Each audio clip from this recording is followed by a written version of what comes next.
ಬಸ್ಸಲ್ಲಿ ಕೊಯ್ತಿದ್ದೇವೆ ಸೇಲ್ ಮಾಡಲಿಕ್ಕೆ. ಎಷ್ಟು ನೋಡಿ ಇವರು ಸರಿ ಮಾಡ್ತಾ ಇದ್ದಾರೆ. ಕೊಳ್ಳಿ ಹೀಗೆ ಒಂದು ಕಟ್ಟ ಮಾಡಿದ್ವಿ, ಈಗ ಎರಡನೇದು ಕಟ್ಟ ಆಲ್ಮೋಸ್ಟ್ ಆಗ್ತಾ ಬಂದು ನಾವು ಸೇರಿ ಕ್ಲಿಯರ್ ನೋಡಿ. ನನ್ನ ಫೇವ್ರೆಟ್ ಗಿಡ, ಇದರಲ್ಲಿ ಹೂ ಆಗ್ತಾನೇ ಇರ್ತದೆ ಆಯ್ತಾ.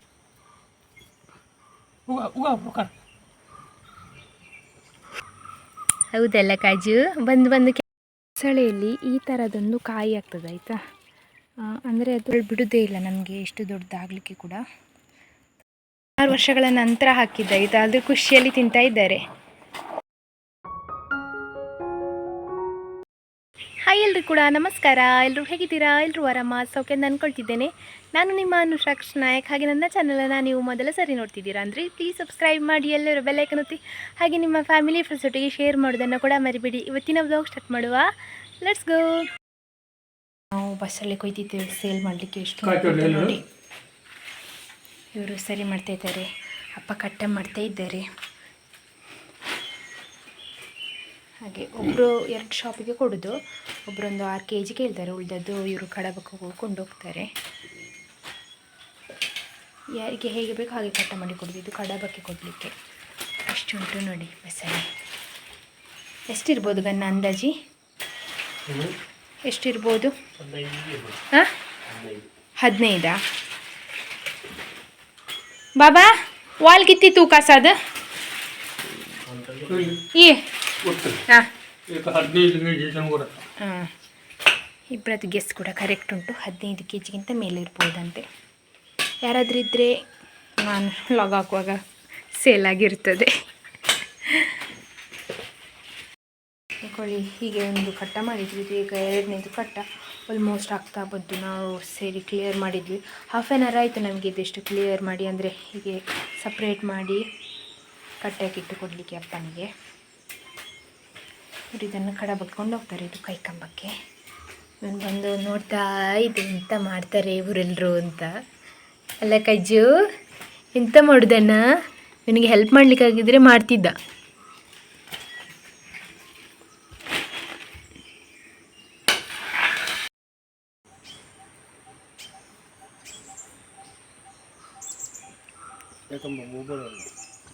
ಕಾಯ್ದೆ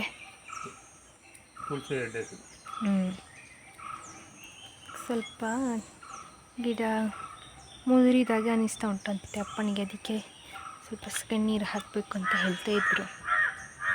ಮಳೆಗೆ ಗಿಡ ಎಲ್ಲ ನೆಲಕ್ಕೆ ಬಾಗಿದೆ. ಅದು ನಿನ್ನೆ ಗಾಳಿ ಸಹ ಜೋರು ಬಂದಿದೆ. ಹಾಗೆ ಇದು ತುಳಸಿ ಗಿಡ ಉಂಟಲ್ಲ, ತುಳಸಿ ಗಿಡ ಬಾಗಿದ್ರಿಂದ ಅದರೊಟ್ಟಿಗೆ ಇದು ಕೂಡ. ಅಪ್ಪ ನೋಡಿ, ಈ ತುಳಸಿ ಗಿಡವನ್ನು ನಾನು ಇಲ್ಲಿ ನೆಟ್ಟದ್ದಾಯ್ತಾ. ಇದು ಇಲ್ಲಿನ ಹೂವು ಗಿಡದ್ದು ಸ್ಪೇಸ್ ಎಲ್ಲ ತಿಂದಿದೆ ಅಂತ ನೋಡಿ. ನನ್ನ ಫೇವ್ರೆಟ್ ಗಿಡ, ಇದರಲ್ಲಿ ಹೂ ಆಗ್ತಾನೇ ಇರ್ತದೆ ಆಯಿತಾ, ಯಾವಾಗಲೂ ಕೂಡ. ಒಂದಿಲ್ಲದ್ರೂ ಒಂದು, ಅಂದರೆ ಒಂದು ದೊಡ್ಡದು ನೋಡಿ ಇಲ್ಲಿ ಗೊಂಚಲು ಆಯ್ತಲ್ಲ, ಈ ಗೊಂಚಲಿನ ನೆಕ್ಸ್ಟ್ ಇದೆ ಇದು ಗಣಿ ಕೊಟ್ಟದಲ್ಲ, ಅದು ಸಹ ಪೇಟೆಯಿಂದ ತಂದ ಗುಲಾಬಿ ಗಿಡ. ಇಷ್ಟು ಚೆಂದ ಆಗ್ತಂತ ನಾನು ಅಂದ್ಕೊಂಡಿರಲಿಲ್ಲ ಮಾತ್ರ. ಆಗ್ತಾ ಉಂಟು ನೋಡಿ.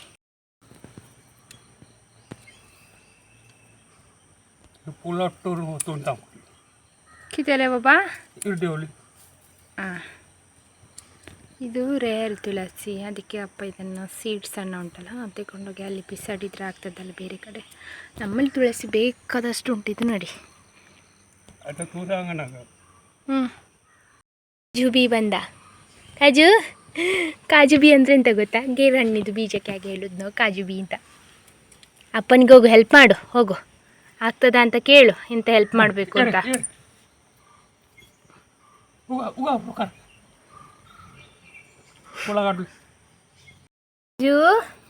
ಎಂತ ಮಾಡೋದು? ಆಗ್ತದಾ ಹೆಲ್ಪ್ ಮಾಡಲಿಕ್ಕೆ?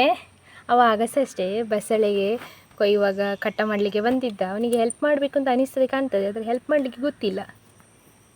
ನಮ್ಮಲ್ಲಿ ಬೆಕ್ಕೋಳಿಗೆ ಯಾವುದಾದ್ರೂ ಕೆಲಸ ಗೊತ್ತಿದ್ರೆ ಇರ್ತಲ್ಲ, ನಾನು ಎಷ್ಟು ಫ್ರೀಯಲ್ಲಿ ಇರ್ತಿದ್ದೆ ಗೊತ್ತುಂಟಾ. ಎಲ್ಲರಿಗೂ ಒಂದೊಂದು ಕೆಲಸ ಕೊಡ್ತಿದ್ದೆ. ನೀನು ಹುಲ್ಲಿಗೆ ಹೋಗು, ನೀನು ಸೊಪ್ಪು ಮಾಡು, ನೀನು ಬಚಾವ್ ಮಾಡು, ಇವತ್ತೊಂದು ದಿವಸ ಹಾಲು ಕರಿ ಅಂತ ಹೇಳಿ. ಚಲ ಕಾಜು ಲೇಕ್ ಬೇಡ ಕಾಜು.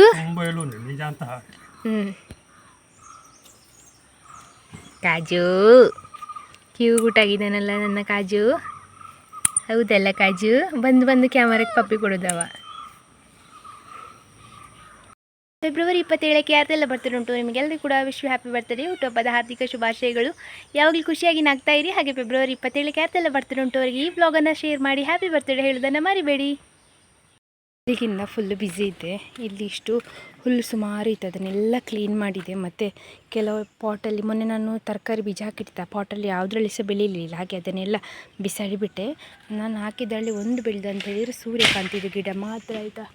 2 ಸೂರ್ಯಕಾಂತಿದು ಗಿಡ ಬೆಳೆದಿದೆ ಅಷ್ಟೇ, ಬೇರೆ ಯಾವುದನ್ನು ಬೆಳೀಲಿಲ್ಲ. ನೀವು ಸಹ ಯಾರು ತಗೊಳ್ಬೇಡಿ, ಈಗಂತೂ ಅದು ಸೀಸನ್ ಅಲ್ಲ ಅಂತ ಅನ್ನಿಸ್ತದೆ. ಹಾಗೆ ಅದರಲ್ಲಿ ಇವಾಗ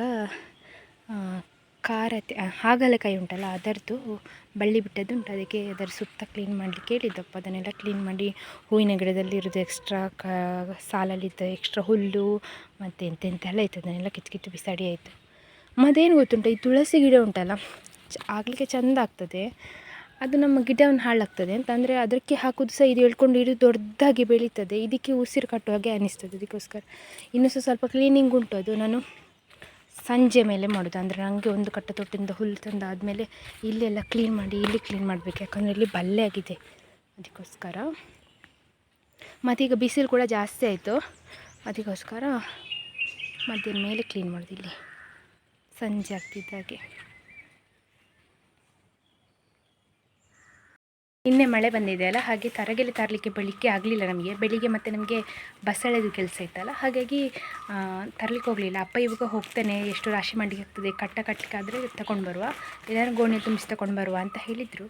ಹಾಗೆ ನನಗೀಗ ಅದು ಹುಲ್ಲಿದು ಕೆಲಸ ಇತ್ತಲ್ಲ, ತರಕಾರಿ ಇದು ಕೆಳಗಡೆ ಮತ್ತು ಹೂವಿನ ಗಿಡ ಕೆಳಗಡೆ ಹುಲ್ಲೆಲ್ಲ ಕ್ಲೀನ್ ಮಾಡಿ ಈಗ ನಾನು ಅಪ್ಪನ ಹತ್ರ ಹೋಗ್ಬೇಕು. ಎಲ್ಲಿದ್ದಾರೆ ಅಂತ ಹುಡುಕ್ಬೇಕಷ್ಟೇ. ಹೋಗುವ ಬನ್ನಿ. 11:30 ಆಯಿತು. ಈಗ ನಾವು ತರಗೆಲೆ ತರಲಿಕ್ಕೆ ಹೋಗ್ತಿದ್ದೇವೆ. ಆ್ಯಕ್ಚುಲಿ ಬಿಸಿಲಿದ್ದಿದ್ರೆ ಇಷ್ಟೊತ್ತಿಗೆಲ್ಲ ಕಟ್ಟಲಿಕ್ಕೆ ಆಗೋದಿಲ್ಲ ಆಯಿತಾ. ನಿನ್ನೆ ಮಳೆ ಜೋರು ಬಂದಿದ್ದಲ್ಲ, ಹಾಗೆ ಈಗ ಸ್ವಲ್ಪ ಬಿಸಿಲು ಬಂದು ಅದು ಹೆಚ್ಚಿದು ನೀರೆಲ್ಲ ಅಂಶ ಎಳ್ದಿರ್ತದಲ್ಲ ಸೂರ್ಯನದು ಬಿಸಿಲು, ಹಾಗಾಗಿ ಅದರ ನೆಕ್ಸ್ಟ್ ಇವಾಗ ಕಟ್ಟಲಿಕ್ಕೆ ಸುಲಭ ಆಗ್ತದೆ ಅಂತೇಳಿ ಈಗ ಹೋದ್ದು. ಇಲ್ಲಾಂತ ಬೆಳಗ್ಗೆ ಹೋದರೆ ಇಲ್ಲಾಂದರೆ 10 ಗಂಟೆ ಮೇಲೆ ಹೋದರೆ ಬಿಸಿಲು ಸರಿ ಬೀಳದೆ ಅದು ತರಗೆಲೆ ಇನ್ನೂ ಕೂಡ ಒದ್ದೆ ಇರ್ತದೆ. ಅದನ್ನು ಕಟ್ಟಲಿಕ್ಕೆ ಈಸಿ, ತರಲಿಕ್ಕೆ ಕಷ್ಟ, ಭಾರ ಆಗ್ತದೆ. ಅದಕ್ಕೋಸ್ಕರ ಈಗ ಹೋದ್ದಪ್ಪ, ನೋಡುವ ಎಷ್ಟಾಗ್ತದೆ ಅಂತ. ರಾಶಿ ಮಾಡೋದು ಕೇಳ್ತಾ ಉಂಟು ನನಗೆ. ಅಪ್ಪ ನೋಡಿ ಇಷ್ಟು ರಾಶಿ ಮಾಡಿದ್ದಾರೆ. ಸ್ವಲ್ಪ ರಾಶಿ ಮಾಡಿ ಈಗ ಒಮ್ಮೆ ದನಗಳ ಹತ್ರ ಹೊಟ್ಟು ಬರಬೇಕು, ಅವರನ್ನು ಬದಲಿಸ್ಬೇಕಷ್ಟೇ. ಆಗಲೇ ಸುಮಾರು ಹೊತ್ತಾಯಿತು ಕಟ್ಟಿ. ನಾವು ಚಹಾ ಕುಡಿತಾ ಇದ್ದೇವೆ. ಇವ್ರು ನೋಡಿ, ಇವರಿಬ್ಬರಲ್ಲಿ ಚಹಾ ಕುಡಿತಿದ್ದಾರಲ್ಲ, ರಸ್ಕ್ ತಿಂತಿದ್ದಾರಲ್ಲ, ಅಲ್ಲಿ ನೋಡಿ ಅವ ಕಾಯೋದು ಪಾಪ. ಅವನಿಗೆ ಇವಾಗ ಬಿಡೋದಿಲ್ಲ ಬರಲಿಕ್ಕೆ, ಹಾಗೆ ಈಗ ಅಂದ್ಕೊಂಡೋಗಿ ಹಾಕಬೇಕಷ್ಟೇ. ನಾವು ಚಹಾ ಕುಡಿತಿದ್ದೇವೆ. ಇವರಿಬ್ಬರಿಗೆ ರಸ್ಕ್ ಹಾಕಿ ಆಯಿತು 4. ಶಂಭು ನೋಡಿ ಎಲ್ಲಿದ್ದಾನೆ. ಬಸಳೆಯಲ್ಲಿ ಈ ಥರದೊಂದು ಕಾಯಿ ಆಗ್ತದೆ ಆಯಿತಾ, ಅಂದರೆ ಅದು ಹೂ ಹೋಗಿ ಕಾಯಿ ಆಗುವಂಥದ್ದು. ಇದು ಕಾಯಿ ಉಂಟಲ್ಲ, ಕಲರ್ ಒಂಥರ ಪಿಂಕ್. ನೋಡಿ ನನ್ನ ಕೈ ಕಲರ್ ಆಯ್ತಲ್ಲ, ಹೀಗೆ. ನಾವು ಮುಂಚೆ ಇದನ್ನು ಕೈಯಲ್ಲಿ ಚಿತ್ರ ಎಲ್ಲ ಮಾಡಿ, ಅಂದರೆ ಇದೇ ಕಾಯಿಯಲ್ಲಿ ಚಿತ್ರ ಎಲ್ಲ ಹೂವೆಲ್ಲ ಮಾಡಿ ಮದ್ರಂಗಿ ಥರ ನಿಲ್ತದೆ ಅಂತ ಅಂದ್ಕೊಳ್ತಿದ್ವಿ ಚಿಕ್ಕ ಇರುವಾಗ. ಅಂದರೆ ನಮಗೆ ಅಮ್ಮ ಇದೇ ಕಾಯಿ ಕೊಡ್ತಿದ್ರು, ಮದ್ರಂಗಿ ಬೇಕಾ ಇದನ್ನು ಇಟ್ಕೊಳ್ಳಿ ಅಂತೇಳಿ. ಹಾಗೆ ಅದು ಮೆಮೊರೀಸ್ ತುಂಬ ಉಂಟು ಚಿಕ್ಕ ಇರುವಾಗ. ನೀವೆಂತಾದರೂ ಮಾಡಿದ್ದೀರಾ ಈ ಕಾಯಿಯಲ್ಲಿ ಅಂತ ಹೇಳಿದ್ದು ನೋಡಿ, ಕಲರ್ ಬರ್ತದೆ. ನಾವು ಇದರಲ್ಲಿ ಡಿಸೈನ್ ಮಾಡ್ತಿದ್ವಿ ಕೈಯಲ್ಲಿ. ನೀನು ಬರ್ತೀ? ಶಂಭು ಸಹ ಇದ್ದಾನೆ ಇವತ್ತು ಹುಲ್ಲಿಗೆ ಹೋಗಲಿಕ್ಕೆ. ಶಂಭು, ಹುಲ್ಲಿಗೆ ಹೋಗ್ತಿದ್ದೇನೆ. ನಿನ್ನೆ ಥರ ಇವತ್ತು ಮಳೆ ಇಲ್ಲ. ನಿನ್ನೆ ಎಷ್ಟೊತ್ತಿಗೆ ಜೋರು ಮಳೆ ಬಂದು ನಿಂತಿತ್ತು. ಇವತ್ತು ನಿಧಾನಕ್ಕಿದ್ದದ್ದು. ಏನಂತ ಹೇಳಿದರೆ, ದನಗಳನ್ನು ಮಧ್ಯಾಹ್ನ ಇವತ್ತು ಬದಲಿಸಲಿಕ್ಕೆ ಅಂತ ಹೋದದ್ದು ನಾನು.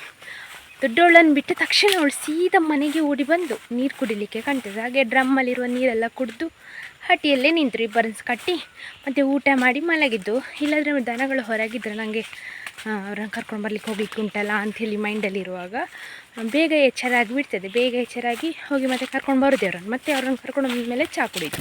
ಹಾಗೆ ಇವತ್ತು ಅವರು ಬೇಗ ಬಂದಿದ್ರಲ್ಲ, 1 ಗಂಟೆಗೆ 1:15 ಆಗಿದೆ ಕರ್ಕೊಂಡು ಬಂದು ಕಟ್ಟಿಯಾಗಿ ಅವ್ರು ನೀರೆಲ್ಲ ಕುಡ್ದಾಗಿ.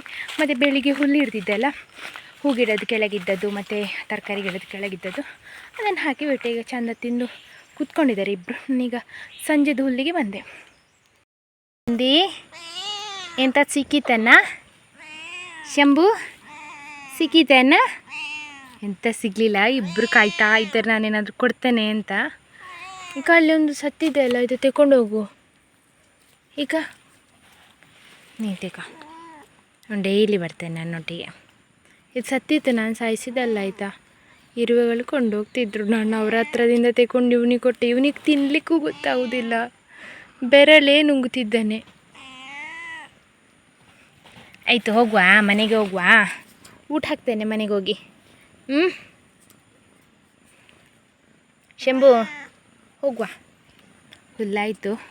ನಾನಿನ್ನು ಇವ್ರು ಬರ್ತಾರ ಅಂತ ನೋಡೋದು, ಯಾಕಂದರೆ ಇಲ್ಲಾದರೆ ಇಲ್ಲೇ ಮಲಗ್ತಾನೆ. ಇವನಾದರೂ ಬರ್ತಾನೆ ಶಂಭು, ಆದರೆ ನಂದಿ ಇಲ್ಲೇ ಇರ್ತಾನೆ, ಮತ್ತು ಅವನೇ ಬರ್ತಾನೆ. ಹಾಗೆ ತೊಂದರೆ ಇಲ್ಲ, ದೊಡ್ಡ ಆಗಿದ್ದಾರಲ್ಲ ಇಬ್ಬರು ಕೂಡ.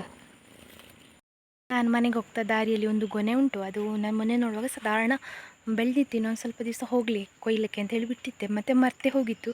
ಹಾಗೆ ಈಗ ಅದನ್ನು ಕೊಂಡೋಗುವಂತ ಬಂದೆ. ಅದೇ ಗೋಣಿಯನ್ನು ತಿರುಗಿಸಿರ್ತೇವಲ್ಲ ನಾವು, ಹಾಗೆ ಆ ಗೋಣಿಯನ್ನು ಇನ್ನೊಂದು ಗೊನೆಗೆ ಹಾಕಬೇಕು. ಕದಳಿತ್ತು, ಹಾಗೆ ಚೆಂದ ಬೆಳೆದಿತ್ತು ಮೊನ್ನೆ ನೋಡುವಾಗಲೇ. ಕೊಯ್ಯುವ ಬನ್ನಿ. ಅದು ಇದೇ ಇದರದ್ದು ನೋಡಿ, ಇಲ್ಲಿ ಕಾಣ್ತದ. ಅದೇ ಇಲ್ಲಿರೋ ಗೋಣಿ ತೆಗೆದು ಇಲ್ಲಿ ಒಂದು ಕದಳಿದು ಗೊನೆ ಇತ್ತು, ಅದಕ್ಕೆ ಹಾಕಿದೆ. ಆ ಗೊನೆ ನೋಡಿ ಅಂತ ಎಷ್ಟು ಚೆಂದ ಉಂಟು. ಆದರೆ ಬಾಳೆ ಕಾಯಿರೋದು ಕಡಿಮೆ, ಇಷ್ಟು ದೊಡ್ಡ ಗೊನೆಯಲ್ಲಿ ಇಷ್ಟು ಪೂರ್ತಿ ತಿಂದಿದೆ. ಇದು ನೋಡಿ, ಬೂದಿ ಬೂದಿಯಾಗಿ ಎಷ್ಟು ಚೆಂದ ಉಂಟು, ಇಷ್ಟಿಷ್ಟು ದಪ್ಪ ಉಂಟಿದು. ನಾನು ಫಸ್ಟ್ ಟೈಮ್ ಇಷ್ಟು ದಪ್ಪದ್ದು ಗೊನೆ ನೋಡಿದೆ. ಅಂದರೆ ಬಾಳೆಹಣ್ಣು ಇಷ್ಟು ದಪ್ಪ ಆದ್ದು, ಇಷ್ಟು ಚೆಂದ ಬೆಳೆದದ್ದು. ಇಲ್ಲಾಂದರೆ ಮಂಗಗಳು ಬಿಡೋದೇ ಇಲ್ಲ ನಮಗೆ ಇಷ್ಟು ದೊಡ್ಡದಾಗಲಿಕ್ಕೆ ಕೂಡ. ತುಂಬ ಚೆಂದ ಬಂದಿದೆ ನೋಡಿ ಅಂತೆ. ನೋಡಾಗಲೇ ಖುಷಿ ಅನಿಸ್ತದೆ ನಂಗೆ. ಮೊನ್ನೆ ನೋಡಾಗಲೇ ಒಮ್ಮೆ ಜುಮ್ ಅಂತ ಅನಿಸಿತು. ಆದರೆ ಇದು 2 ಗೊನೆ ತಿಂದು ನೋಡಿ ಇಷ್ಟು ಉಳಿದದ್ದು ನಮಗೆ ಸಿಕ್ಕಿದ್ದು. ಮೊನ್ನೆ ಕೊಯ್ದಿದ್ದಲ್ಲ ಅದರದ್ದು ಬಾಳೆ ದಿಂಡು ತಗೊಂಡು ಬಂದಿದ್ದೆ. ಎಷ್ಟು ಕಟ್ ಮಾಡಿದ್ದೇನೆ ದನಗಳಿಗೆ ಕೊಡುವ ಅಂತ. ಯಾಕಂದರೆ ನೀವು ನನ್ನ ಇನಿಷಿಯಲ್ ಡೇಸ್ ಬ್ಲಾಗನ್ನು ನೋಡಿದರೆ ಸ್ಟಾರ್ಟಿಂಗಲ್ಲಿ ನೋಡಿ, ನಾವು ದನಗಳಿಗೆ ಮಧ್ಯಾಹ್ನ ಇದನ್ನು ಕಟ್ ಮಾಡಿ ಕೊಡ್ತಾ ಇದ್ವಿ, ಹಸಿ ಆಗೋದಕ್ಕೆ, ಮತ್ತು ಬಾಯಾರಿಕೆ ಕೂಡ ಒಳ್ಳೆಯದಾಗ್ತದೆ. ಹಾಗೆ ಅಂದರೆ ಸುಮಾರು ವರ್ಷ ಆಯಿತು, ಸುಮಾರು ವರ್ಷ ಅಂದರೆ 2-3 ವರ್ಷ ಆಯಿತು ಕೊಡದೆ. ಈಗ ಕೊಡಲಿಕ್ಕೆ ನೋಡ್ತಿದ್ದೇನೆ, ತಿಂತಾರಾ ಇವರಿಗೆ ನೆನಪುಂಟ ಅಂತ ಗೊತ್ತಿಲ್ಲ, ಬಟ್ ನೋಡುವ. ತಾರೆ ಕೋಳಿ ಬರ ಮಾಡಿ ತಿಂತಿದ್ದಾಳೆ ಅವಳು ಸಹ. ನೆನಪುಂಟು. ಹಾಗಾದರೆ ನೆನಪುಂಟು ಅಂತ ಹೇಳೋದಕ್ಕಿಂತ ದನಗಳಿಗೆ ಇದು ಇಷ್ಟ ಅಲ್ಲ. ಅವಳು ನೋಡ ಗುಬ್ಬಾಕ ತಿಂತಿದ್ದೆ. ಆ್ಯಕ್ಚುಲಿ ಇದರದ್ದು ಒಳಗಿದ್ದು ಒಂದು ಪೋಷನ್ ಇರ್ತದೆ ನೋಡಿ, ಅದು ಸಿಹಿ ಇರ್ತದೆ ತಿನ್ನಲಿಕ್ಕೆ. ತಿಂತಾಳೆ, ತಿಂತೀನಿ. 6 ವರ್ಷಗಳ ನಂತರ ಹಾಕಿದ್ದ ಇದಾದರೂ ಖುಷಿಯಲ್ಲಿ ತಿಂತಾ ಇದ್ದಾರೆ. ನನಗೆ ಮುಂಚೆ ಹೇಳ್ತಾ ಇದ್ರಿ ಕೆಲವರೆಲ್ಲ ಕಮೆಂಟಲ್ಲಿ, ದನಗಳಿಗೆ ಇದು ಹಾಕಬೇಡಿ, ಲೂಸ್ ಮೋಷನ್ ಎಲ್ಲ ಆಗ್ತದೆ ಅಂತ. ನಮ್ಮ ದನಗಳಿಗೆ ಹಾಗೆ ಆಗೋದಿಲ್ಲ. ಏನಂದರೆ ಇದು ಅವರಿಗೆ ನಂಗನಿಸ್ತದೆ ಇದರಲ್ಲಿ ನೀರಿನ ಅಂಶ ಉಂಟಲ್ಲ, ಹಾಗೆ ಅದು ಮೈಗೆ ಒಳ್ಳೆಯದು, ಎಳ್ಕೊಳ್ತದೆ, ತಂಪಾಗ್ತದೆ ಅಂತ. ಮತ್ತು ಇದರೊಳಗಡೆ ಇರುವಂಥದ್ದು ನಮಗೆ ಹೇಳ್ತಾರೆ ಜಾಸ್ತಿ, ಇದನ್ನು ತಿನ್ನಿ, ಹೊಟ್ಟೆಲಿರೋದು ಏನಾದರೂ ಕಲ್ಮಶ ಇದ್ದರೆ ಹೋಗ್ತದೆ ಅಂತ. ಬಾಳೆ ದಿಂಡಿನ ಒಳಗಿರುವಂಥದ್ದು, ಇದು ಬಾಳೆ ದಿಂಡು ಅಲ್ವಾ. ಹಾಗಿರುವಾಗ ದನಗಳು ತಿನ್ನೋದ್ರಲ್ಲಿ ಏನುಂಟು. ನಾವು ನೋಡುವ ಹೇಗೆ ಹಾಕ್ತೇನೆ ನಾನು ಅಂತ. ಮತ್ತು ನಾಳೆ ಎಲ್ಲ ಹಾಕಲಿಕ್ಕೆ ಇಲ್ಲ, ಇವತ್ತೊಂದು ಸಿಕ್ಕಿತ್ತಲ್ಲ ಅದನ್ನು ಮಾತ್ರ ಹಾಕಿದ್ದು. ಇನ್ನು ಯಾವಾಗ ಸಿಗ್ತದೆ ಆವಾಗ ಹಾಕಬೇಕು ಅಂತ ಇದ್ದೇನೆ ನಾನು. ಯಾಕಂದರೆ ಅವ್ರಿಗೆ ಖುಷಿ ಆಗ್ತದೆ ತಿನ್ನಲಿಕ್ಕೆ ನೋಡಿ ಅಂತೆ.